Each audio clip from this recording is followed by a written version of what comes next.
Hey, welcome to Roleplay Cafe. It is day 6 of RPG A Day 2025, and the prompt is motive. Um,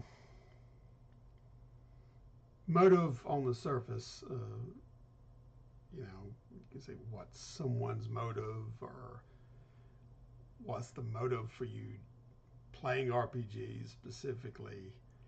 I kind of covered that yesterday, I think. I branched off of Ancient.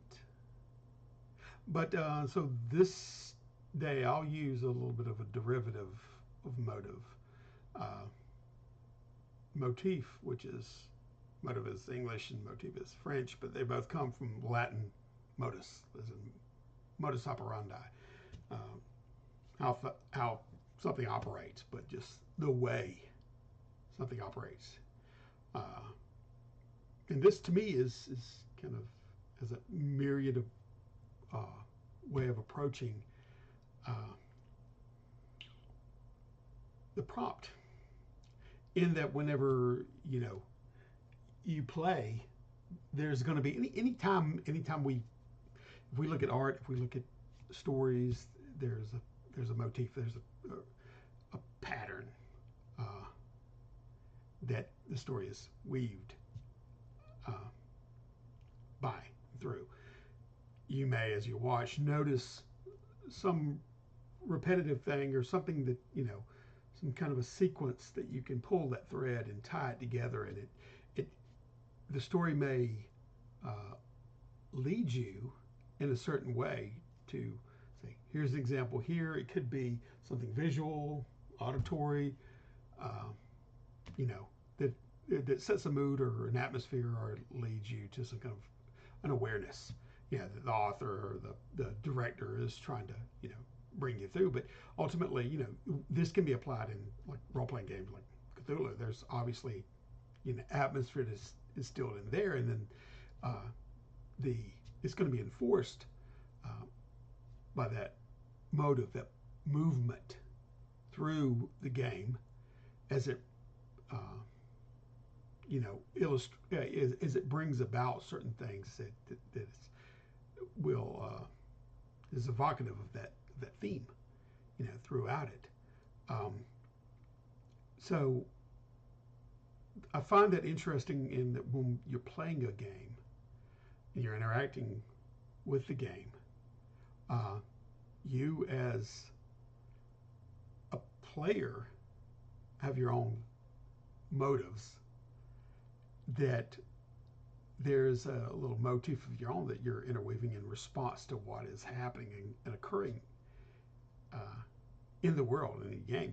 It's that back and forth push and pull. As you push and the world pushes back, in effect. Um, and it's something I think that can be delved into a little bit different. The various, like I said, myriad ways of establishing those patterns in a game, and whether by the player characters or by the world itself, represented and presented by the GM or live narrator or whatnot. And generally, I think there's a particular thing that comes to mind that I think when we had watched Ivan